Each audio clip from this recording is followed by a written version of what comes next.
which makes reading, holding a book, or turning a page difficult or impossible. The content is copyrighted by the respective publishers. For more information, please visit us on the web at nfradioreading.org.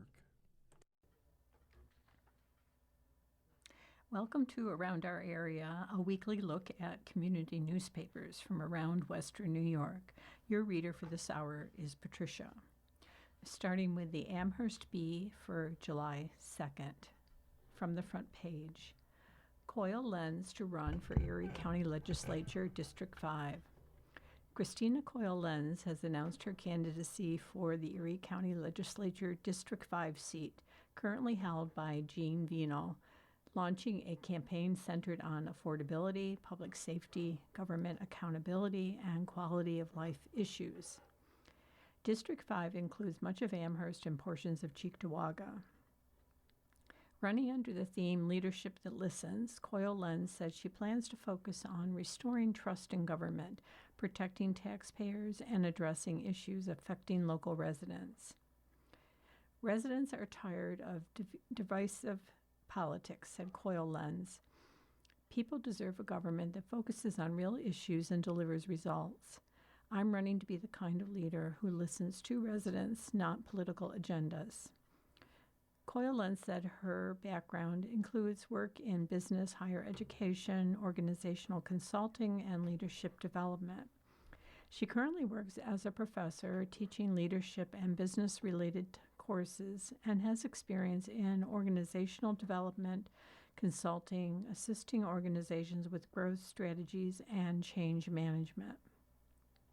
She also served on the Western New York Regional Economic Development Council, where she participated in planning efforts that helped secure a $100 million Economic Development Award for Western New York. According to her campaign, Coyle Lenz's priorities include lowering property taxes, supporting law enforcement and public safety, investing in roads, parks, and green spaces, increasing transparency in county government, and emphasizing core county services. Families are being squeezed financially, and people want government to spend responsibly and focus on the basics, Coyle Lenz said. Residents care about safe neighborhoods, well-maintained roads and parks, and knowing their tax dollars are being used wisely. Coyle Lenz said she intends to emphasize collaboration and community engagement as part of her leadership approach. My campaign is about bringing people together around practical solutions, she said. Erie County residents want leaders who will listen intently, communicate honestly, and work hard on their behalf.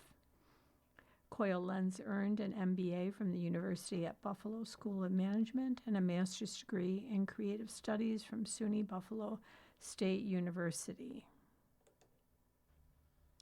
Residents interested in volunteering, requesting a lawn sign, or learning more about the campaign can visit ChristinaColeLenz.com or contact the campaign directly at christina4ecledge@gmail.com.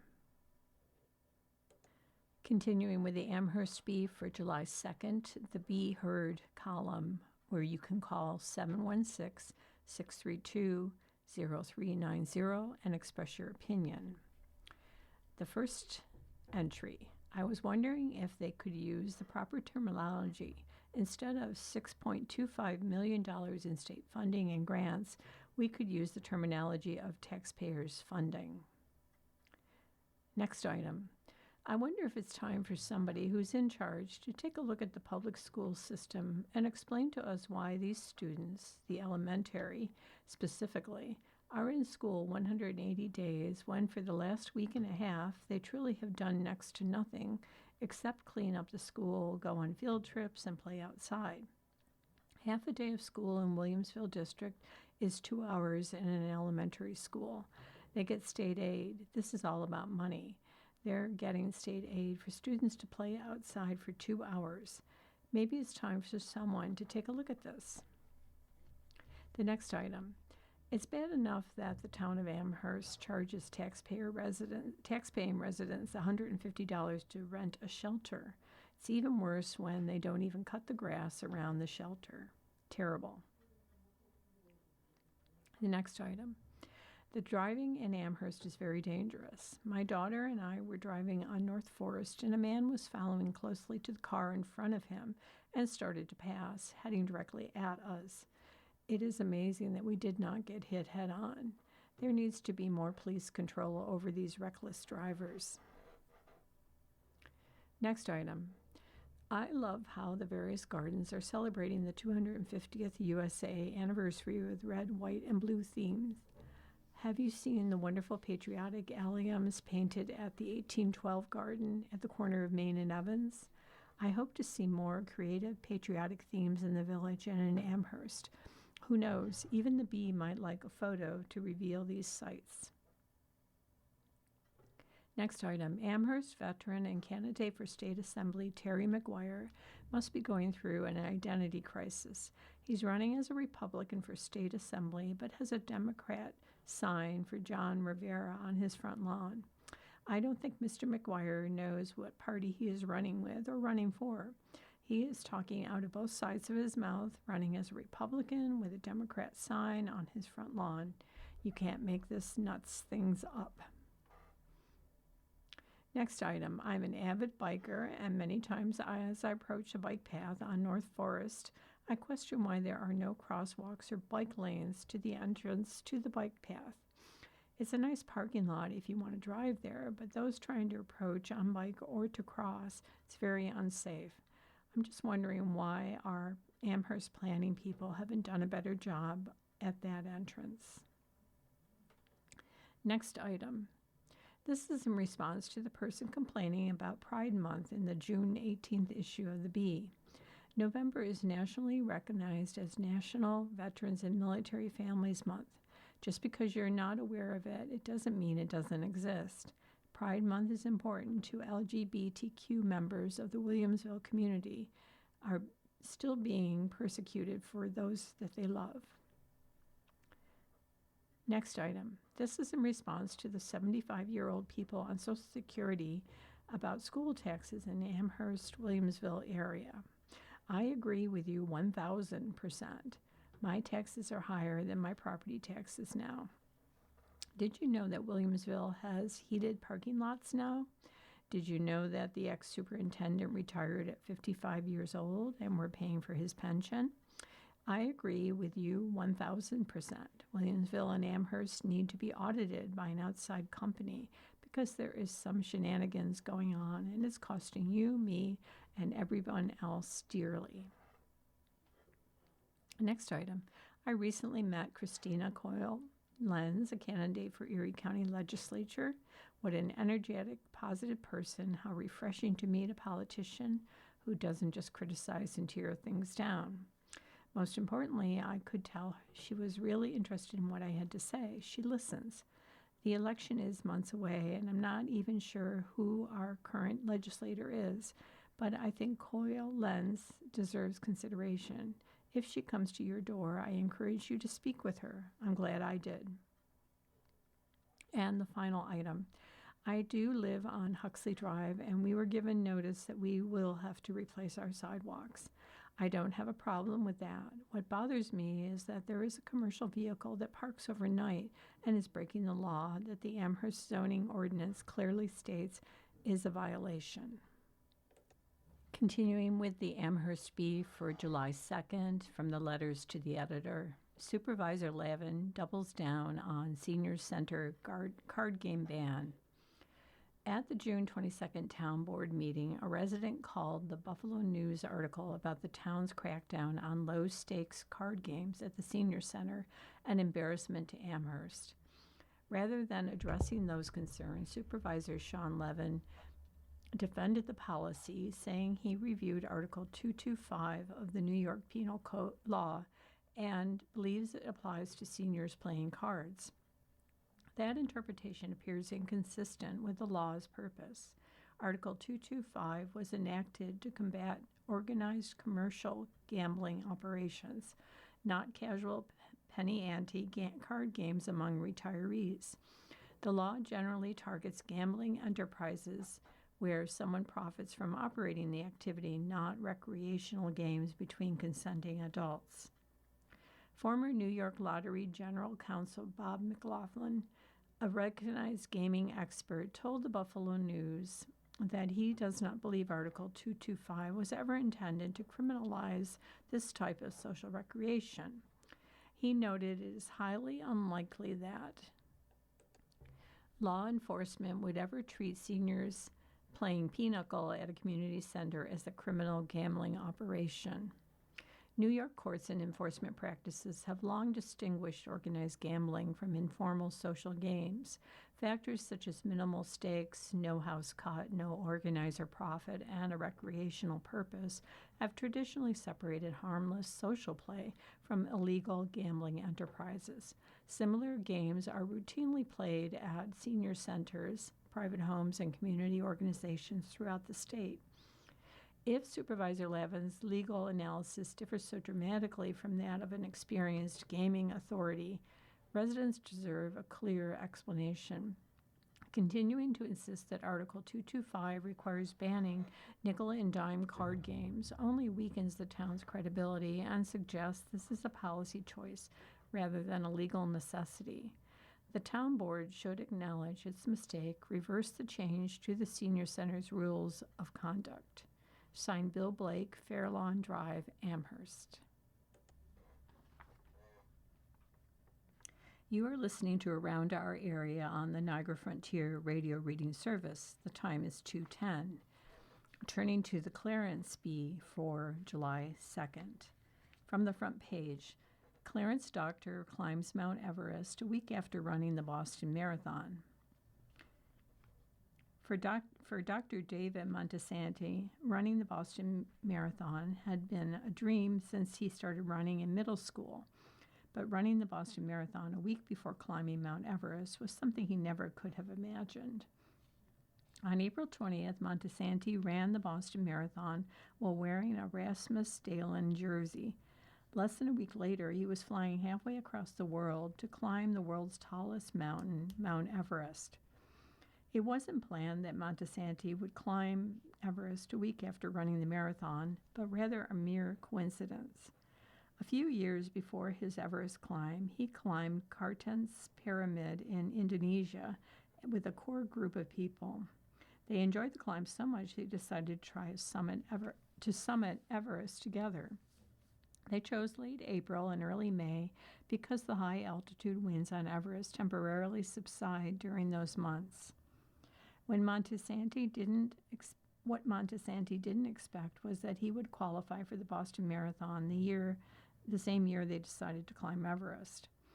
As I got older, the qualifying time increased as well, and so I ran a marathon in Seattle a month prior, and it qualified me for Boston. So I decided I had to run Boston as well, Montesanti said. Montesanti said he had a lot of people around him who thought it was idiotic to run a marathon and climb Everest within a week, but he had to prove them wrong. Part of the reason his trainers and his family were against both strenuous activities was because there is no way to properly train for a marathon while training for an Everest climb.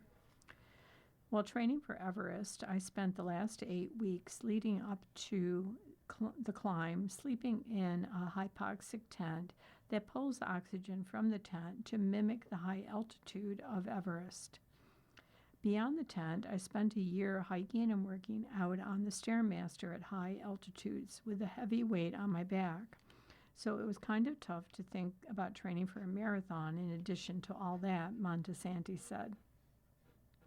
When the day came to run the marathon, Montesanti wore his Dalen jersey and recalled hearing cheers and boos from the sidelines, but thought of it as an invigorating run before climbing the mountain. It was exhilarating, and I felt ready to take on the mountains, but it was also a little tiring as I didn't have the proper training for it. However, I did finish fast enough to qualify for the Boston Marathon again, so overall, it was a great experience, Montesanti said. For most people, climbing Everest can take 7 to 9 weeks, but because Montesanti climbed with a more experienced group, they were able to do it in 4 weeks. He climbed with an expedition group from Austria called Furtenbach, and they ensured the group had trained properly with hypoxic tents, which shortened the time they spent on the mountain. On Everest, there are 4 main checkpoints where groups can rest and acclimate beyond base camp. Once climbers reach the death zone, which is above 26,000 feet and has extremely low atmospheric pressure, it is critically important to have sufficient oxygen. We climb mostly at night because there is less of a chance for an avalanche, and after Camp 2, we were instructed to use bottled oxygen, Montesanti said. When Montesanti's group reached the summit, he remembered it as a mix of relief, excitement, and nerves because they still had to make their way down the mountain. It's exhilarating to be up there feeling like, yeah, I did it. And you take photos and you put your hands up in the air. But there's only about 10 seconds of that before you realize 80% of the people who die on Mount Everest die on the way down, Dr. Montesanti said. The day the group reached the summit, it took them 18 hours to get there. From Camp 4, it took about 10 hours to reach the summit and 7 hours to make it back down. Montesanti remembers the relief he felt once they made it back to Camp 2. There were a lot of tears and a lot of emotions once we had made it back down. If you want to see a bunch of 50-year-old men cry, come to Everest, Montesanti said. For Montesanti, one of the key motivators that kept him going while climbing Everest was the people around him. He built lasting connections with many of them and hopes to climb with them again. I met some great people whom I'm sure I'll climb with again. When you go through something like this with other people, you become lifelong buddies with all the experiences you share. The emotional experience you go through together keeps you connected, Montesanti said. He reached the summit at 7:49 a.m. on May 22nd. He believes he was able to run the marathon and climb Everest through perseverance and extensive training. One piece of advice he would give people considering climbing but unsure where to start is to begin small and continue to persevere no matter what. The internet is a great resource to start with, and you have to persevere through anything. You can't let one bad experience ruin your time. It's about the experience of climbing and having a good time with people you go with, Montesanti said. As for Montesanti, he doesn't plan on stopping anytime soon. In fact, he has 2 major goals for the future. He plans to complete the 7 summits, a climbing challenge in which a person climbs the highest peak in each continent. Montesanti has already climbed 5 of them. He also plans to run a marathon in every state, meaning he would complete 50 marathons after the age of 60. And from the Be Heard column of the July 2nd Clarence Bee, the first item. Thank you to the Clarence Animal Control for assistance in the dealing with the partial remains of a deer fawn found in our backyard. The response was quick, professional, and saved me an awful lot of trouble. Thank you. The next item. While I was retrieving my garbage tote today, I witnessed yet another near T-bone accident at the perpetually dangerous intersection of Griner and Strickler. I enjoyed the days of recent road paving on Griner, which created a deep bump so that most vehicles had no choice but to drastically slow down while traveling on Strickler over Griner. I find it sad that the intersection being dug up is the only way to prevent vehicles from speeding through the intersection dozens of times a day, but nothing else has any effect. The next item. I just wanted to say how sad it is that the town of Clarence cannot recognize Juneteenth again this year and make their employees work. I understand that they want the employees to give something back, but these are the same employees, town hall, highway, parks, that make the town board and its members, supervisor, and deputy supervisor look good. Give them the day off. Don't ask for a give back. The next item. Clarence residents and businesses, let's show some patriotism and pride for the 250th anniversary of the greatest country of the world's ever seen by hanging a flag during the July 4th weekend and beyond. May God bless the United States of America. And the final item, I think Clarence should let the county, whoever's in control of the roads, know that they've got crosscuts going across the road on Shimmerville, on Griner, on Roll, on many of our north and south and east and west roads as they're resurfacing them. But they have crosscuts going across the road where the pavement is grooved, and yesterday in front of me, a motorcycle almost lost control as he hit his front tire on that groove. The grooves are probably a good 3 inches wide, and you really bump as you go up and over and down, and it's not only at the intersections, it's just everywhere. You don't see it coming, especially on a day like yesterday when it was raining. It's such an unsafe situation. I think they should have pylons or those orange cones marking them so you at least know that they're there. You are listening to Around Our Area on the Niagara Frontier Radio Reading Service. The time is 2:20, and we are moving on to the Cheektowaga Bee for July 2nd from the front page. Highway Department reports strong progress on 2026 road work by Michael Pulse. Cheektowaga Highway Superintendent Richard Resniak gave an update on the town's 2026 infrastructure program during a town board meeting on Wednesday, June 24th. Resniak said the town has an aggressive paving program this year that includes work on 49 roads. We're right on schedule, he added. He emphasized that successful paving requires extensive planning, a year-long process. The department rates roads on a scale of 1 to 10 and prioritizes those most in need, while also coordinating with sewer and drainage repairs so streets do not have to be dug up shortly after being paved. Once drainage and sewer issues are addressed in problem areas, such as the flood-prone section of Rowan Road, the department upgrades drain intakes and pipes before milling and paving.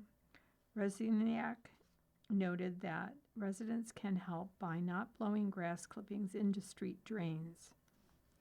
The paving process itself involves several coordinated steps. Crews first mill off approximately 2 inches of old pavement to reach a solid base. Then they clean up and recycle the millings, apply a tack coat to help the new blacktop adhere to the milled surface, and lay the fresh blacktop. In some areas, road widening is also performed to fill trenches and ensure a level surface.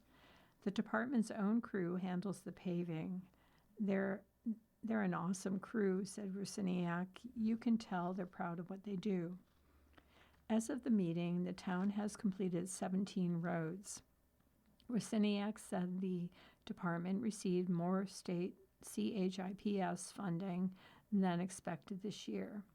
CHIPS, which is Consolidated Highway Improvement Program, is a New York State program that provides money to towns for local road and bridge improvements. He said the extra money helps take the burden off the town and allows the department to complete more work. Rusiniak also gave an update on the new salt barn, noting that the fabric cover has been repaired and the concrete walls were recently sealed. The facility will soon be ready for use. Continuing with the Cheektowaga Bee for July 2nd under local news, Taiba Coffee opens at Walden Galleria. Taiba Coffee has opened at Walden Galleria, bringing the rich traditions of Yemeni specialty coffee and a curated menu of global flavors to Western New York. The new 1,150 square foot cafe is located on the lower level of the mall behind P.F. Chang's at 1 Walden Galleria.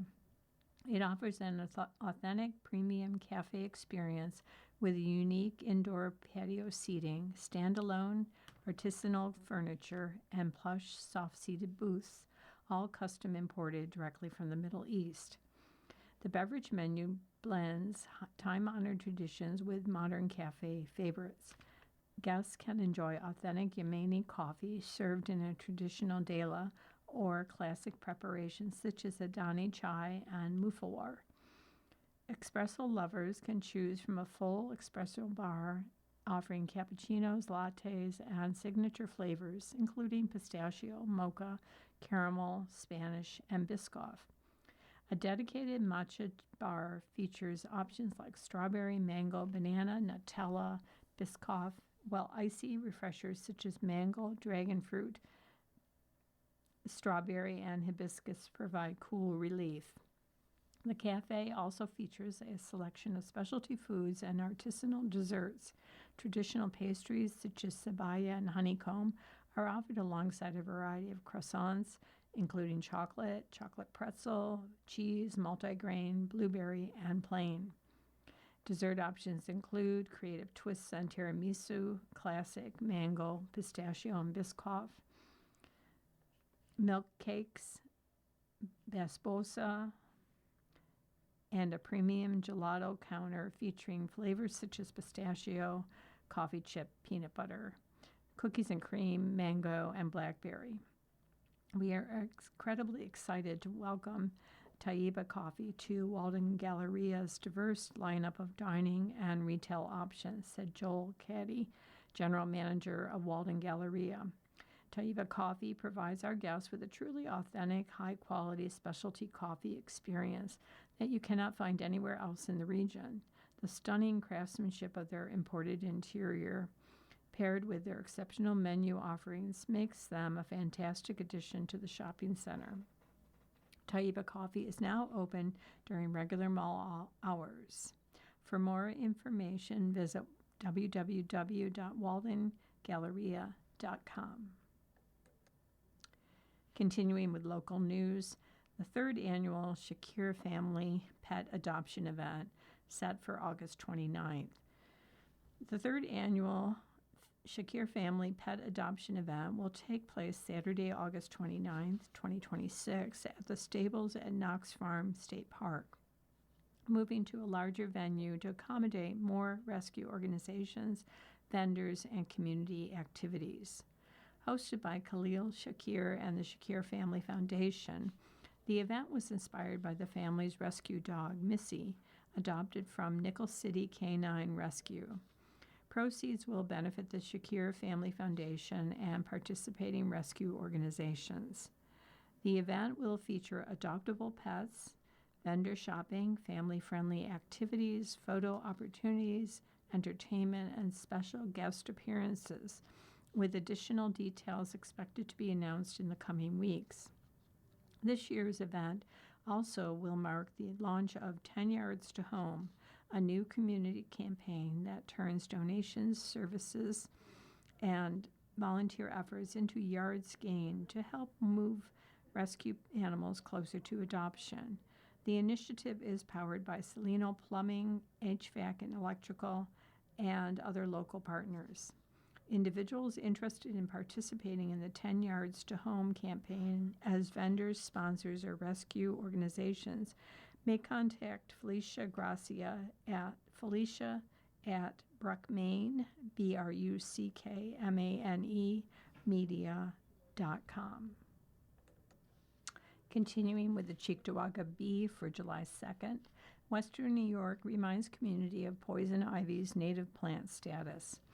Poison ivy, a plant many hikers try to avoid, is beginning to display one of its lesser-known seasonal features in Western New York, its berries. According to the Western New York Land Conservancy in a social media announcement, the small fruits produced by eastern poison ivy serve as an important food source for birds and other wildlife later in the year as temperatures cool and natural food supplies shift. Although poison ivy is widely recognized for causing an itchy skin reaction in humans through contact with its oily sap, conservation groups note that the native plant plays an important ecological role. Birds and mammals feed on its berries, and the plant also contributes to habitat and ecosystem diversity. Native plants such as poison ivy have evolved alongside local wildlife and often provide food and shelter that many species depend on throughout the seasons. The Conservancy encouraged visitors exploring its preserves to Avoid contact with poison ivy while respecting its place in the environment. Staying on the designated trails helps reduce accidental exposure and minimizes disturbance to the habitats that support local wildlife. You're listening to Around Our Area on the Niagara Frontier Radio Reading Service. The time is 2:30, and we're turning to the Lancaster Depew Bee for July 2nd. From the front page, Depew Boys and Girls Club raises over $5,000 to help local teen fight cancer diagnosis. The Depew Boys and Girls Club hosted a community fundraiser event on Friday, June 26, supporting local teen Micah Trammell Ali in his fight against osteosarcoma, a rare bone cancer. The event sold hot dogs and chicken dinners, raising a total of over $5,000 in funds that will support Ali and his family with the expensive costs of medical care. The event drew community members in droves to support the local teen who celebrated his graduation the same evening, receiving a standing ovation from his classmates and teachers as he was awarded his diploma. One member of the community even purchased lunches from the event for any municipal workers interested in a free meal. The club reported that it has worked with families, volunteers, and local supporters to ensure a strong turnout and meaningful assistance for Micah. It was great to see the community turn up for Micah and show their support here at the club, said Jeff Kupka, executive director at the Depew Lancaster Boys and Girls Club. I really just want to thank everyone from former club moms to people who were inspired to help out from seeing our social media about this fundraiser. It really shows what kind of community we are when people show up like this to help a kid in need. For those who were unable to attend in person, donations can be made via Venmo to @Depew-Club with the comment Micah donation. Community members may also contact the club at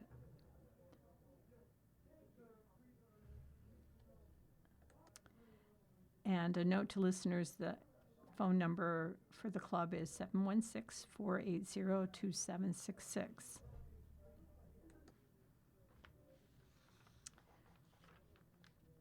In a news brief, IKEA will open its first Western New York location and second store in upstate New York at Walden Galleria in early 2027, mall officials announced.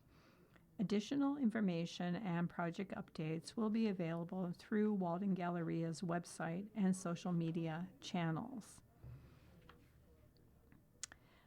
Walks to Defeat ALS Buffalo set for August 1st. Hundreds of community members will come together at 11 o'clock a.m. Saturday, August 1st at Delaware Park, 84 Parkside Avenue, Buffalo, for the 2026 Walk to Defeat ALS Buffalo, uniting in hope and purpose in support of people living with amyotrophic lateral sclerosis, or ALS.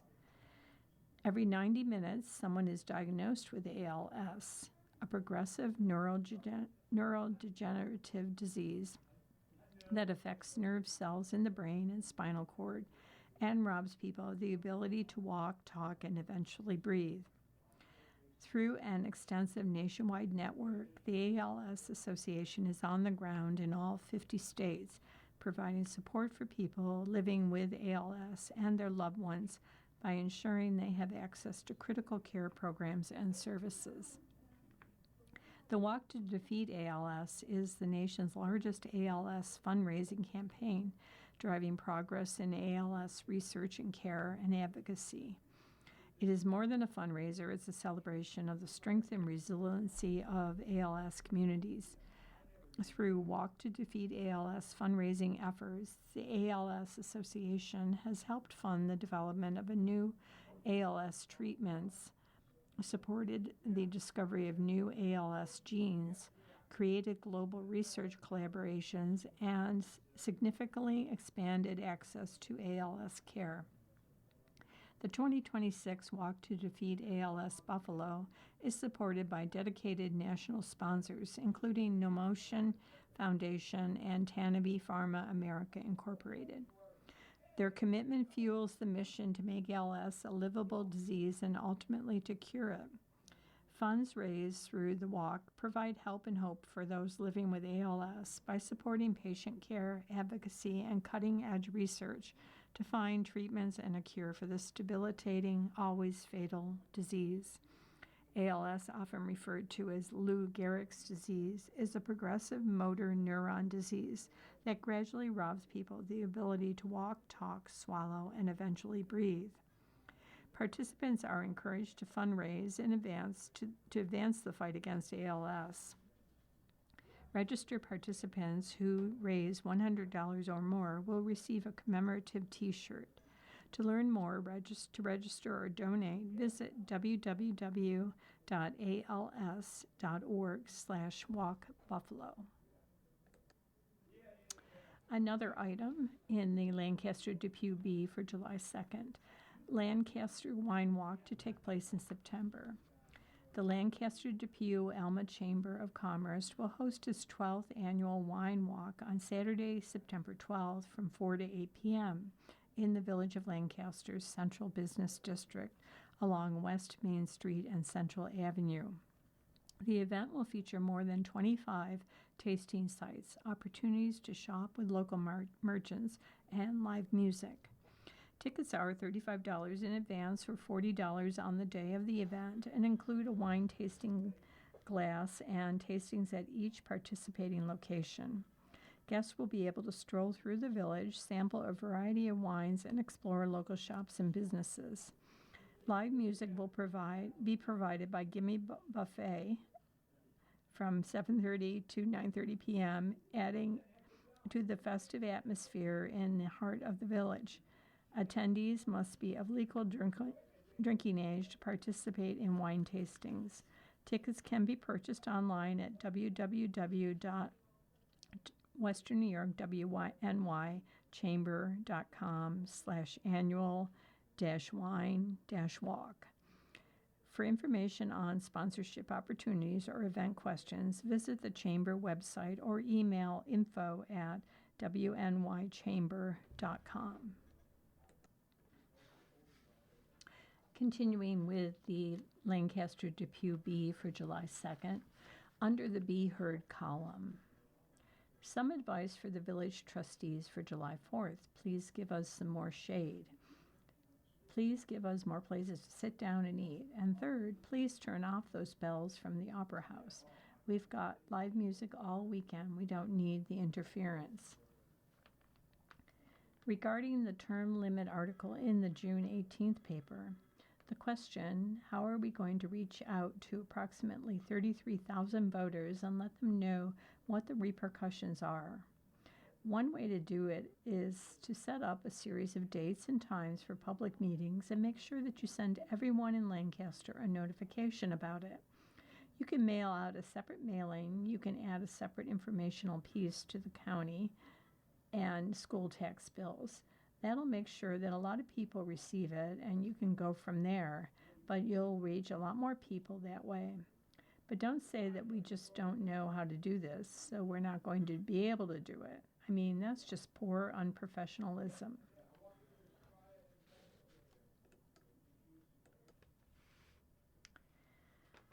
Bills remove O.J. Simpson from new Highmark Stadium. The Buffalo Bills are leaving O.J. Simpson and his tarnished legacy behind as the team makes its move to the new stadium in Orchard Park this season. After the late Hall of Fame running back's name remained on display on the Wall of Fame inside their now former home, Bills Chief Operating Officer Pete Goelli said there will be no mention of Simpson at their new 60,108-seat open-air stadium across the street. The stadium, which held a ribbon-cutting ceremony last week, is set to open to the public in August for the Bills' blue and red scrimmage. Simpson, who died in 2024 from cancer, famously became the NFL's first player to top 2,000 yards in a season during his 9-year career in Buffalo in the 1970s. We have made an organizational decision that he is not a fit to display inside our new stadium and family circle, Gwelly said in a statement released by the team. The family circle will be located right outside the stadium, commemorated with plaques honoring some of the team's historical greats. Simpson was famously charged with and acquitted of the 1994 murders of his wife and mother of his 2 children, Nicole Brown Simpson, and her friend, aspiring actor Ronald Goldman, in 1995 in what became known as the trial of the century. While Simpson maintained his innocence until his death, no other suspects have ever been identified, and the killings remain unsolved. Although Brown's family has expressed the belief that Simpson committed the murders and was the sole perpetrator. Continuing with the July 2nd Lancaster Depew Bee. Langworthy votes to pass Bipartisan Housing Act targeting cost supply. Congressman Nick Langworthy announced he voted to pass the bipartisan 21st Century Road to Housing Act, designed to restore fairness to America's housing market, increase housing supply, and lower costs for Americans. The bill passed the House last night by a margin of 358 to 32. For too many Americans, the dream of owning a home has become increasingly out of reach because of a shortage of supply, rising costs, and a housing market that has not kept pace with the needs of families, said Langworthy. The 21st Century Road to Housing Act tackles these challenges head-on by bringing more homes into the market, cutting unnecessary barriers to construction, and ensuring our housing policies work for families, not just special interests. This bill delivers on our promise to the American people, and I'm so pleased we worked together to get it done. Langworthy's office said the legislation removes regulatory barriers and makes it harder and more expensive to build homes, encourages local governments to streamline permitting processes, and expands financing opportunities to spur new construction and bring more affordable housing options to communities. Langworthy's office added that the bill includes reforms to limit the ability of large institutional investors to buy up significant portions of the single-family housing market, helping preserve opportunities for families looking to purchase a home. In addition, according to Langworthy, the legislation modernizes and streamlines federal environmental review processes for certain housing projects, reducing unnecessary delays and driving up costs and slowing the creation of new homes. Langworthy noted that this legislation was the result of more than a year of negotiations to create a package that addressed the housing crisis at the root causes. The cost and limited supply of housing has been one of the most pressing economic challenges families are facing today, but today marks a new chapter that will usher in a new era for our nation's housing market that will deliver real relief to hardworking Americans crushed by high housing costs, Langworthy said. And continuing with the Lancaster Depew Bee for July 2nd, a bee editorial. Walking in nature can have added benefits. During summer, the few short months when we can enjoy being outdoors are often filled with many outdoor activities. If you're thinking about walking, it's good to think about hiking or walking outdoors in a park rather than in an urban setting like a city street or a mall. While we have all heard about the benefits of walking, walking in nature confers added benefits. First, let's see what walking per se does. A quick Google search on the benefits of walking lists plenty of advantages, like maintaining a healthy weight by burning off fat and calories. Walking strengthens muscles and bones, improves muscle endurance, increases energy level, and improves cardiovascular fitness by helping to lower blood pressure. Walking is also believed to help reduce the severity of asthma and symptoms of other lung diseases. To sum it up, walking increases your overall fitness and helps you stay healthier and feel younger. Research articles published by the National Institutes of Health show that while energy expenditure may be the same in a city setting and a green setting, participants in a study exhibited statistically significant differences in their physiological and psychological responses. The subjects in this study felt more comfortable, natural, relaxed, and vigorous after walking in a park. In addition, negative emotions and anxiety were significantly lowered.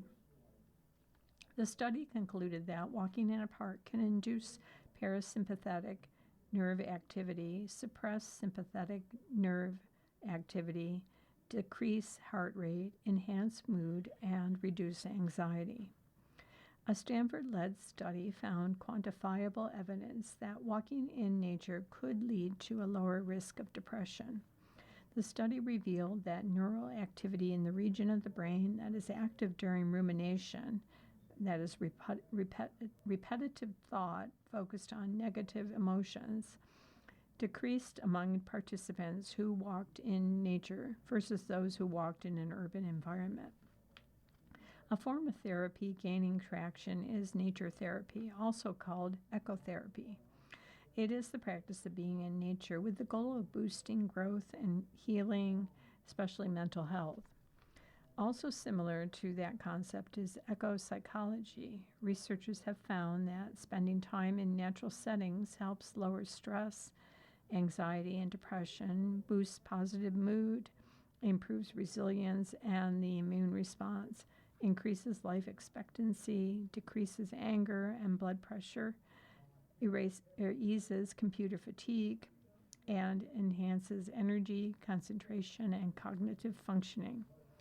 Sigmund Freud wrote in one of his books, "Our present ego feeling is, therefore, only a shrunken residue of a much more inclusive, indeed an all-embracing feeling which corresponded to a more intimate bond between the ego and the world around it." Robert Greenway theorized that the mind is nature and nature the mind, and called his study psychoecology. While the woods may not always be accessible or safe, many neighborhoods have parks, oftentimes with trails. So why not make the best use of nature that is freely available to us for as long as weather permits? Happy nature walking. And a final item from the Lancaster Depew Bee. Hull House opens registration for annual history camp. Registration is now open for the Hull Family Home and Farmstead Annual History Camp for kids. The event is scheduled to take place daily from 9 a.m. to 4 p.m., July 21st to the 24th. Campers will have the opportunity to immerse themselves in the life of an early 19th century pioneer family in Western New York. Kids will learn about daily duties at the farmstead, clothing and textiles, meal preparation, tools of the era, and the surrounding indigenous peoples. Kids will even have the chance to get their hands dirty during an archaeological dig exercise. History Camp for Kids is intended for students entering 5th through 8th grade. The cost is $300 per camper. Register online by sending an email to sjacobs@hullfamilyhome.com. To register by phone, call 716-681-5494. Variety of themed nights and tribute performances throughout July and August, noted Gooch. The series opens July 9th with Hippie Night featuring Working Man's Dead, a Grateful Dead tribute band, and the Thurman Brothers performing the music of the Allman Brothers in a show inspired by the legendary Fillmore East concerts. A summer St. Patrick's Day Bash is scheduled for July 16th with performances by the Irish Wake Band and Desire, a YouTube tribute band. There will be no concert on July 23rd due to Canal Fest activities. The July 30th concert will serve as the Thursday on the Water featured night with performances by Applejack and Strictly Hip. August begins with Bill's Mafia Night on August 6th, featuring Silver and Hurricane, a Scorpions tribute band. Outlaw Music Night follows on August 13th with performances by Cold Beer Creek and Edge of Sundown. On August 20th, the series will host an award-winning 1980s and 1990s themed party featuring Sector 7G and Nerds Gone Wild. The concert series concludes August 27th with Classic Rock Night featuring the Floyd Concept performing 2 full sets of Pink Floyd classics. Gates will open at 5 p.m. for each concert. Opening acts are scheduled to begin at 6 p.m., followed by the headlining performances from 7:30 to 10 p.m. Admission is free. Gooch encouraged attendees to bring lawn chairs, family and friends to enjoy the summer concert series along the waterfront at Gratwick Park. All concerts will be held at Gratwick Park, 1300 River Road in North Tonawanda. North Tonawanda loves to see this event every year. Fantastic artists, fantastic sponsors, fantastic vendors, said Mayor Austin Tylick. It's a wonderful way to utilize the largest parks we have here in North Tonawanda. Gooch indicated that a variety of food and beverage vendors will be available throughout the event, offering something for every taste. Attendees can enjoy chicken and beef souvlaki, gyros, French fries, fried dough, Italian sausage, and deep-fried Oreos. Those seeking international flavors can visit the Limehouse, which will serve sushi, garlic noodles, dumplings, and sushi burritos. On behalf of North Tonawanda, we are incredibly excited to see Thursdays on the Water be here again. This is a great economic booster for our city. We bring in people from all across the state, the region, to come to our city and really can't be more excited, said Tylick. The Thursdays on the Water concert series is organized by JG Productions and Entertainment, owned by Gooch. For more information regarding the Thursdays on Water 2026 schedule, visit www.thursdayonthewater.com. Continuing with the Kenton Bee for July 2nd, under local news, building, planning, and development and engineering departments merge into a single location. By locating 3 departments into a single location, the town of Tonawanda will provide improved services for applicants interested in development and redevelopment in the town of Tonawanda. Combining the 3 departments under one roof will create a one-stop shop for development in the town, said Town of Tonawanda Supervisor John J. Flynn. We expect to see increased efficiencies through more effective internal collaboration and the sharing of files, equipment, and supplies.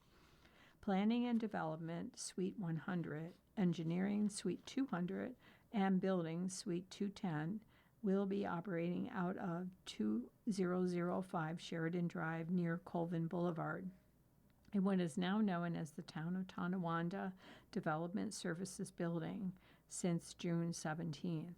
Residents are requested to call ahead to confirm the correct location as the departments transition into their new office. Continuing with the Kenton Bee, KVIS invites community members to get involved. The Kenmore Village Improvement Society is inviting residents, former residents, business owners, and anyone who cares about the village of Kenmore to become a member and volunteer. Founded in 2008, KVIS has spent the past 18 years bringing people together to improve the community through beautification projects, educational program events, environmental initiatives, scholarships, and volunteer service.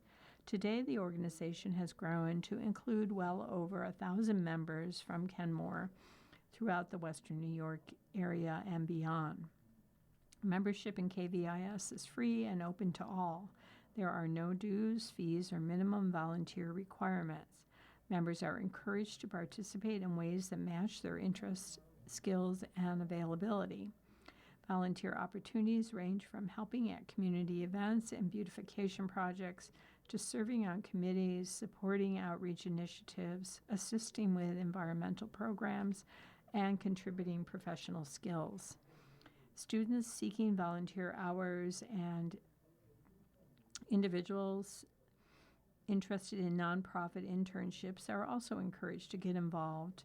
KVIS welcomes volunteers of all backgrounds and experience levels. The organization believes that every person brings unique perspectives, talents, and ideas that help strengthen the community. Community members interested in learning more are invited to attend a KVIS Society meeting, explore volunteer opportunities, or contact the organization directly. For more information about membership, volunteering, or internship opportunities, visit www.villageofkenmore.com/volunteer become a KVIS member.html. The KVIS is a group of volunteers celebrating 18 years of serving the community. Membership is free. For more information, contact KVIS President Melissa Foster at mail@villageofkenmore.com. And closing the Kenton Bee with a comment in the Be Heard column. This is in regard to the sidewalks in the village of Kenmore. They're atrocious condition on side streets. When will the village do something and start sidewalk replacement? It should have been done 10 years ago, a few streets at a time. There's no reason why a walkable village should not have this. North Tonawanda has grant money that they've received from this. Kenmore is way behind the times. What's up, Mr. Mayor? You need to get behind the current situation and get some program that's available for helping people replace sidewalks in the village. It's absolutely ridiculous. People are going to start tripping, falling, and they'll sue the homeowner or the village. It's time that you wake up and do something. You've been listening to Around Our Area, a weekly look at community newspapers from around Western New York. Stay tuned for the second hour. Your reader for this hour has been Patricia. Thank you for listening. Coming up next in the Niagara Frontier Radio Reading Service, we have a reading of our Southtowns papers, including Orchard Park, Hamburg, East Aurora, and West Seneca's Bee Papers or Sons. At 3 o'clock, we have the Ample Eagle, and at 4 o'clock, we have the Grand Island Niagara County Tribune Sentinel. Stay tuned for these readings and more throughout the day, and contact us if you have comments, suggestions, or questions. You're listening to the Niagara Frontier Radio Reading Service. Volunteer radio readers broadcast daily readings, 24 hours a day, of newspapers, magazines, books, and other printed matter to area people who are blind or have a print disability, who are provided reading radios. The Niagara Frontier Radio Reading Service has broadcast almost 40 years of radio readings to those without sight. Our broadcast signal is provided at no charge by WNED. Radio Reading Studios are at 1199 Harlem Road in Cheektowaga. For more information on the Niagara Frontier Radio Reading Service, call 716-821-5555.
The following program is intended for listeners who are blind, have low vision, or have another print disability